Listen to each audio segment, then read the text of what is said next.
آپ لوگوں کو نیکی کی طرف رغبت تو دلا سکتے ہیں جنت کی بشارتیں دے دے کے، لیکن آپ ان کے گناہ نہیں چھڑوا سکتے جب تک آپ جہنم کی ہولناکیوں کے بارے میں ان کو نہیں بتائیں گے۔ اللہ کے عذاب سے نہیں ڈرانا اگر تم سود کی بات کرو گے، اللہ کے عذاب سے نہیں ڈرانا اگر LGBTQ کے بارے میں بات کرو گے، اللہ کے عذاب سے نہیں ڈرانا اگر تم قوام ہونے کی بات کرو گے۔ نہیں، تمہاری ذمہ داری تھوڑی ہے۔ یہ جو لوگ ہیں یہ بہت بڑا پرابلم کریٹ کر رہے ہیں ہماری امت کے اندر، اور ان لوگوں کی وجہ سے لوگوں کے اندر جو جزا و سزا کا کانسیپٹ ہے نا وہ بالکل مسخ ہو گیا، ختم ہو گیا۔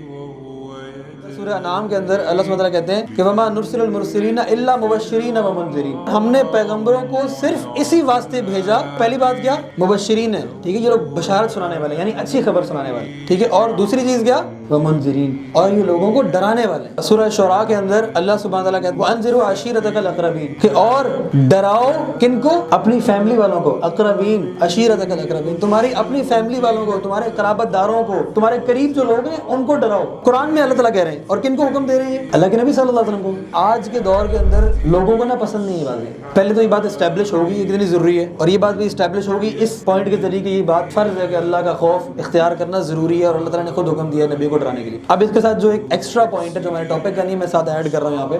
آپ کو اس بات کا اندازہ ہوا ہے کہ اب یہ کتنا امپورٹنٹ ہے، اور اب ذرا اپنے ارد گرد نظر دوڑائیں، کتنے لوگ ہیں جو دین کی دعوت کا بھی کام کر رہے ہیں تو وہ آپ کو اللہ کے عذاب سے ڈرا رہے ہیں؟ کتنے لوگ ہیں؟ آپ کو جتنی وائرل ریلز ملیں گی، جتنے مشہور یوٹیوبرز ملیں گے، جتنے لوگ آپ کو ملیں گے جو دین کی بات کرنے والے ہیں، وہ ہمیشہ لوگ انہی کو پسند کرتے ہیں، اور الگورتھم بھی انہی کو فیور کرتا ہے جو اللہ کی رحمت کے بارے میں خالی اللہ کی رحمت کے بارے میں، میں نہیں کہہ رہا اللہ کی رحمت بات کرنا غلط بات ہے، بہت اچھی بات ہے، ضروری بات، جو صرف اور صرف بات یہ کرتے ہیں کہ کوئی مسئلہ نہیں ہے، اللہ تعالیٰ معاف کرنے والا ہے، سب مل جاؤ، سب جڑ جاؤ، سب معاف ہو جائے گا، سب کچھ بھی نہیں ہوگا، خیر ہے، کوئی بات نہیں، یہ بھی غلط ہو گیا تو کوئی بات نہیں، یہ بھی نہیں ہو سکتا، کوئی ٹینشن کی بات نہیں۔ تو ایسے لوگوں کو جو ہے وہ الگورتھم بھی پروموٹ کرتا ہے، ایسے لوگوں کو، ایسے دعات کو، ایسے دین کی بات کرنے والوں کو یاد رکھیں، جو ویسٹ ہے ان کو بھی ایسے لوگوں سے کوئی پرابلم نہیں ہے، وہ کہتے ہیں اچھی بات ہے یار تم لوگ اچھے اچھے کام کیا کرو، اخلاق کے اوپر زور دو، بڑی اچھی چیزیں ساری کی ساری، یہ تو ہمارے لیے بھی بڑی بینیفیشل ہے، ویل ڈن، گڈ، زبردست، لیکن اللہ کے عذاب سے نہیں ڈرانا اگر تم سود کی بات کرو، لیکن اللہ کے عذاب سے نہیں ڈرانا اگر LGBTQ کے بارے میں بات کرو گے، اللہ کے عذاب سے نہیں ڈرانا اگر تم قوام ہونے کی بات کرو گے۔ نہیں، تمہاری ذمہ داری تھوڑی ہے۔ یعنی جو اصول و ضوابط اسلام نے رکھے تھے ان کو من وعن بیان کرنے کی ضرورت نہیں، بیچ میں سے جو نرمی کے پہلو ہیں خالی وہ نکال کے ان کو کھول کے بیان کرتے رہو بار بار، ایک کمپلیٹ ہولسٹک پکچر دینے کی ضرورت نہیں ہے۔ یہ جو لوگ ہیں یہ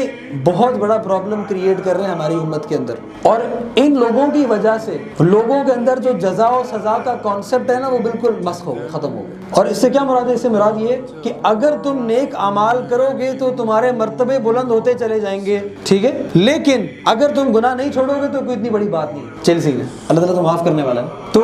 یہ جو انذار ہے یہ ویسے ہی ضروری ہے جیسے اللہ کی رحمت کی طرف لوگوں کو بلانا ضروری ہے، اینڈ ایون لاجیکلی اسپیکنگ اگر لوگوں کو برے انجام کے بارے میں ڈر نہیں ہوگا تو وہ گناہوں کو نہیں چھوڑیں۔ آپ لوگوں کو نیکی کی طرف رغبت تو دلا سکتے ہیں جنت کی بشارتیں دے دے کے، لیکن آپ ان کے گناہ نہیں چھڑوا سکتے جب تک آپ جہنم کی ہولناکیوں کے بارے میں ان کو نہیں بتائیں گے۔